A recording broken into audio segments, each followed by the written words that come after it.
안녕하세요. 저는 곧 40살을 바라보고 있는 여자입니다. 나이가 이렇다 보니 물론 결혼도 했고 아이도 있어요. 슬하에 딸아이 하나를 키우고 있습니다. 전 올해가 되면서 자유를 얻게 되었어요. 작년은 제게 정말 악몽과도 같았던 해였거든요. 그 이유는 제가 남편과의 지독한 언쟁 끝에 이혼을 하게 되었기 때문입니다. 이혼하는 과정 또한 아름답지 않았고 구정물과 같은 싸움이었어요. 남편의 태도에 상처를 받았고 실망했지만 끝내 후회하는 남편을 보니 속이 다 후련하더라고요. 어디에서도 털어놓기 힘들었던 제 이야기를 한번 익명의 힘을 빌려 이렇게 적어보겠습니다. 제 이혼 사연은 시어머니 때문이었습니다. 먼저 저와 남편은 동갑내기 커플이었어요. 저희는 30살이 되던 해에 만나 5년을 연애하고 36살이 되던 해에 결혼을 했습니다. 사실 제 친정에서 남편을 정말 많이 반대했어요. 바로 시어머니 때문이죠. 여기 만약 시어머니와 같은 직업에 종사하신다면 듣기 불편하실 수도 있을 것 같네요. 시어머니의 직업은 무속인이셨습니다. 무당이라고도 하죠. 아무리 직업에 귀천이 없고 자유가 있다고 하지만 무속인이 있는 집안에 자신의 딸 자식을 시집을 보내고 싶어하는 부모님들은 없을 겁니다. 저희 부모님도 그러셨죠. 엄마는 정말 뒷목을 잡고 쓰러질 정도였고 아버지는 끊었던 담배를 다시 피셨습니다. 사실 부모님이 그럴 만한 이유가 있으셨어요. 저는 나이가 35살이 되도록 결혼을 약속한 남자친구는 있었지만 시집을 가지 않아 정말 걱정이 많으셨거든요. 그래서 하루빨리 결혼하시기를 원하셨죠. 그런데 당시 남자친구였던 남편은 자신의 어머니가 무속인이라는 사실을 상견례를 한 달 앞둔 시점에 제게 고백했습니다. 당연히 연애하고 난 뒤에도 5년 가까이 숨기고 있었고요. 어쩐지 둘 다 나이가 있는데도 결혼을 미루는 폼이 의아했고 단 한 번도 시어머니를 소개시켜주지 않아서 궁금했는데 그런 비밀이 숨어 있더군요. 남자친구는 일찍 아버지를 여의고 홀로 남은 시어머니와 함께 산다고 말해주기만 했었거든요. 당연히 저희 부모님은 펄쩍 뛰면서 약속한 상견례를 취소하셨습니다. 취소하시기 전에 저희 부모님이 남자친구한테 물어보셨어요. 대대로 물려받아온 직업인 것인지 아님 특수한 케이스로 시어머니만 신내림을 받으신 건지 말이에요. 그런데 또 대대로 신내림을 받았다고 하더군요. 네, 흔히 신병이라고 하죠. 원래 시아버지가 물려받았어야 할 신이 시어머니께 옮겨가게 되었고 시어머니가 신내림을 거부하기 시작하자 시아버지가 원인 모를 지병으로 세상을 등지셨고 그 뒤 아들이었던 제 남편도 시름시름 앓기 시작하자 신을 받으셨다고 하더군요. 흔히 신병이라고도 합니다. 심지어 시어머니 쪽에서는 아들을 장가 보내고 나면 자기만 홀로 남는다고 자신을 모시고 살 것을 요구하기도 했어요. 저희 부모님께 남편을 보여주기 전 제가 먼저 시어머니를 찾아뵈었었는데 커다란 단상에 무서운 얼굴을 가진 그림들이 사방팔방 그려져 있고 신주 단지며 제사 음식들이며 여기저기 붙어있는 부적과 방울들에 한복을 곱게 차려입고 짙은 화장을 한 채로 법당에 앉아 계신 모습을 뵈고 있으니 눈앞이 캄캄하긴 하더라고요. 그런데 아무리 딸 자식이 나이가 차도 그렇지 그 말을 듣고 어느 딸 가진 부모가 시집을 보내겠습니까? 하지만 이미 전 남자친구를 많이 사랑하고 있었고 제 나이도 나이인지라 남자친구가 아니라면 결혼을 하지 못할 것 같다는 생각만 들었어요. 그렇게 제 부모의 가슴에 대못을 받고 겨우 올린 결혼이었습니다. 부모님은 제게 결혼을 포기하라고 수차례 말씀하셨지만 끈질긴 제 설득으로 인해 다시 상견례 일정을 잡았어요. 부모님은 그런 집에 시집을 보내는 것도 화가 치밀어 오르는데 시모까지 모시고 살아야 되는 거냐고 역정을 내셨죠.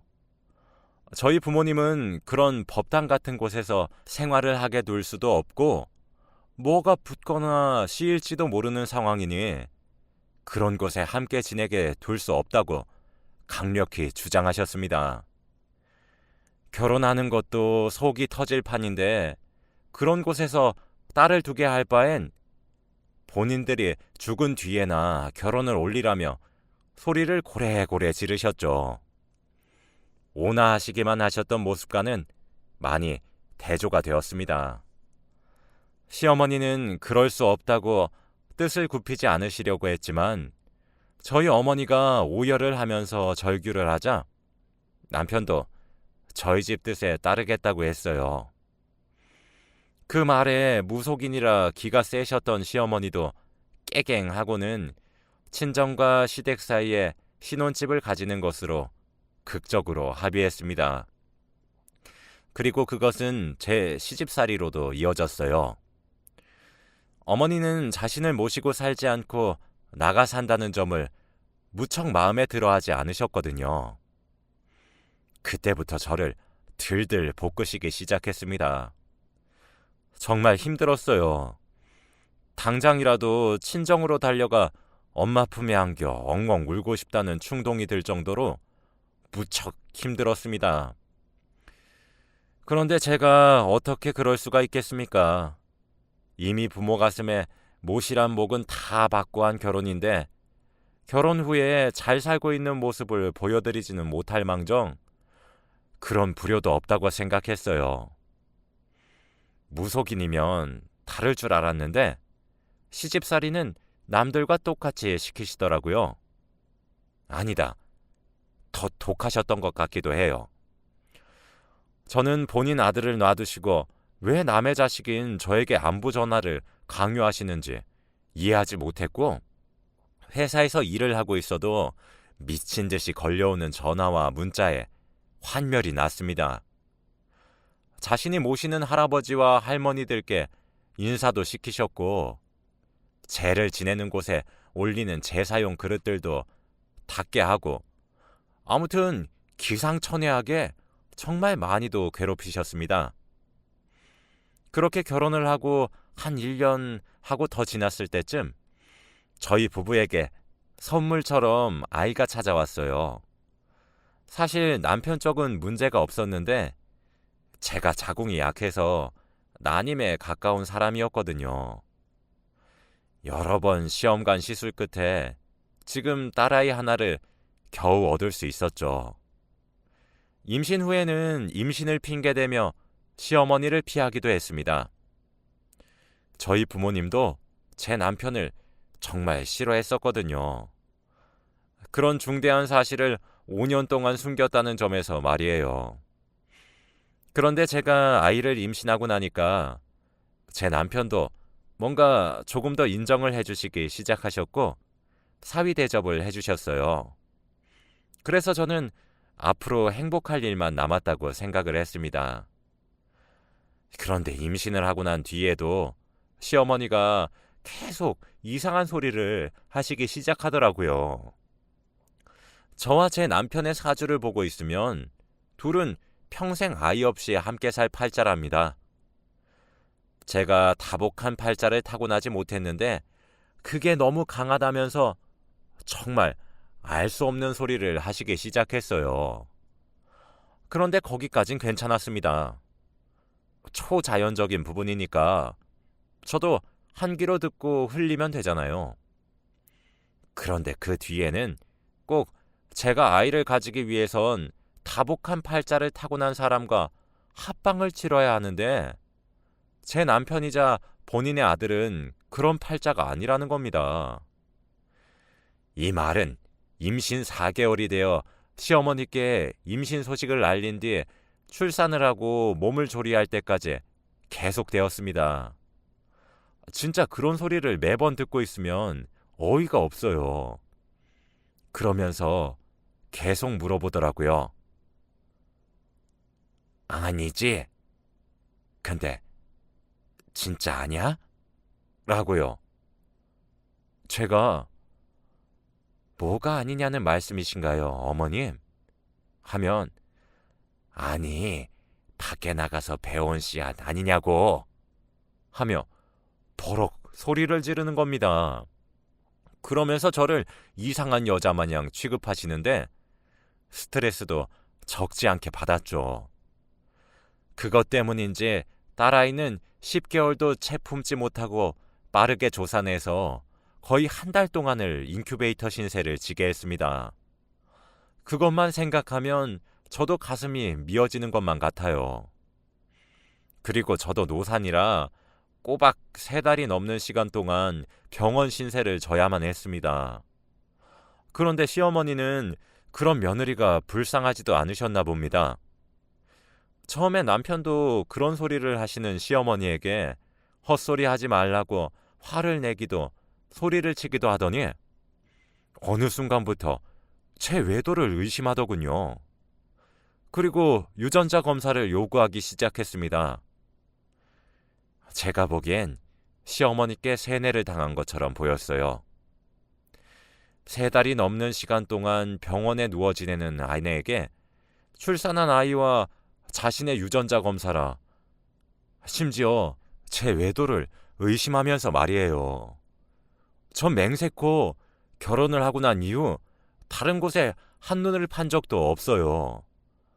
결혼 후에 시어머니가 시집살이를 시키는데 어디 그럴 틈을 줬겠습니까? 처음엔 정말 가볍게 이야기하는 줄 알았어요. 시어머니가 자꾸 난리를 친다는 투정인 줄 알았고 제 남편이 저를 의심하는 줄은 꿈에도 몰랐습니다. 몸조리를 다 하고 신생아인 딸아이와 함께 집으로 돌아왔는데 그때부터 남편은 점점 신경질적으로 변하기 시작하더라고요. 유전자 검사를 해야 되겠다며 잠자고 있는 딸아이의 머리카락을 뽑고 있는 꼴을 보았을 때 결혼 이후 내내 참고 있었던 화가 폭발해버리고 말았습니다. 저는 절규했어요. 어떻게 우리의 사랑의 결실과 저를 고작 무속인 시어머니의 말 때문에 의심할 수 있냐고 말이죠. 수치스러웠고 울며 소리를 지르는 제게 남편은 말하더군요. 야, 네가 찔리는 것이 있으니까 지금 검사하자는 거를 빼는 거 아니냐? 그렇게 당당하면 검사해보게 머리카락 좀 뽑자고. 라고요. 아이를 끌어안고 바닥에 주저앉은 저를 내려다보고 비웃으면서 말했습니다. 수치심과 모멸감에 눈앞이 분간이 되지도 않았어요. 제가 이런 식으로 의심을 받는 상황에서 하고 싶지 않다고 울고불고 애원했습니다.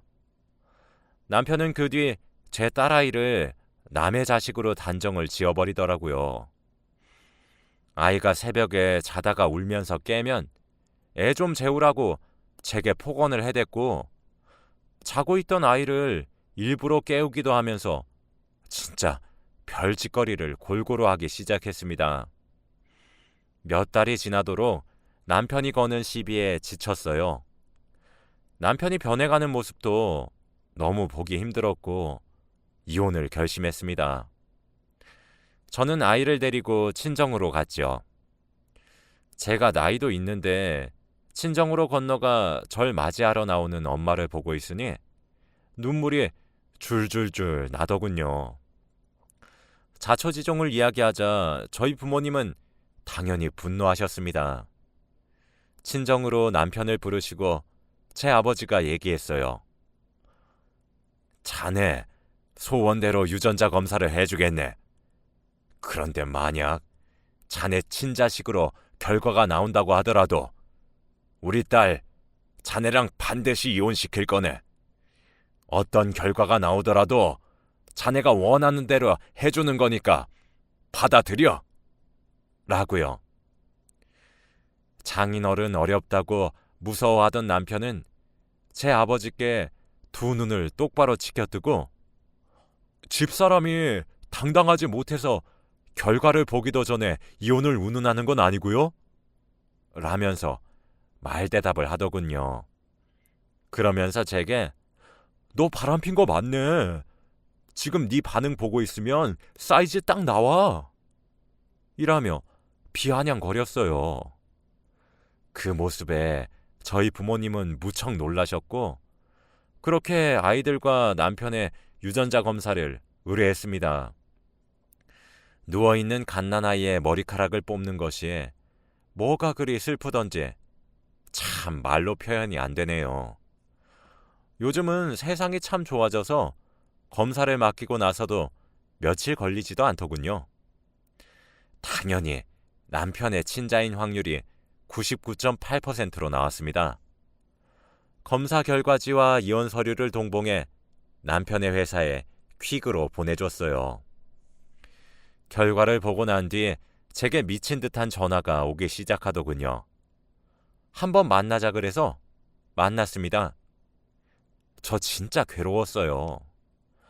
있지도 않은 남자 운운하고 이상한 여자 취급해도 참으려고 무던히 애를 썼고 저를 그렇게 더러운 사람으로 취급하는 걸로도 모자라 제 배 아파 낳은 우리 부부의 자식까지 이물질 취급을 하는 두 사람에게 마지막 희망을 걸었습니다. 제게 유전자 검사를 운운했을 때 저는 이혼을 마음먹었어요. 저를 위해서도 제가 낳은 딸아이를 위해서도요. 이딴 사람들 밑에서 자라야 할 제 딸아이의 팔자가 불쌍했거든요. 제가 그 모든 수치심과 모멸감을 어떻게 감내했냐면요. 사색이 돼서 제게 미안하다고 싹싹 빌기 시작할 시어머니와 남편 얼굴 상상하면서 버텼습니다. 아니나 다를까 약속 장소에 나갔더니 남편과 시어머니가 세트로 나와서 저를 기다리고 있더군요. 남편은 사색이 된 표정으로 질려 있었고 시어머니는 뭐가 그리 당당하신 건지 고고하게 고개를 바짝 들고 절 쳐다보고 계셨습니다. 남편은 제게 싹싹 빌기 시작했어요. 시어머니도 같이 비셨으면 제가 정말 이혼했을까 싶긴 하네요. 시어머니는 뭐 이런 일로 그렇게 고개를 숙이고 그러니? 라며 오히려 남편을 타박하기 시작하더군요. 남편은 그런 어머니께 조용히 하고 제게 사과하라며 사과하는 일을 강요했고요. 전 제가 주문한 오렌지 주스를 시어머니에게 뿌렸고 남편의 뺨을 세게 쳤습니다. 그리고 말했어요.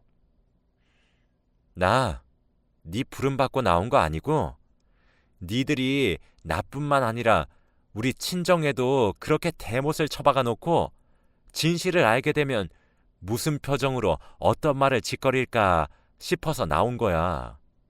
착각하지 마. 당신, 내가 보낸 이혼 서류에 사인 안 하면 소송 준비 들어갈 거야. 당신 알아서 해. 알았어?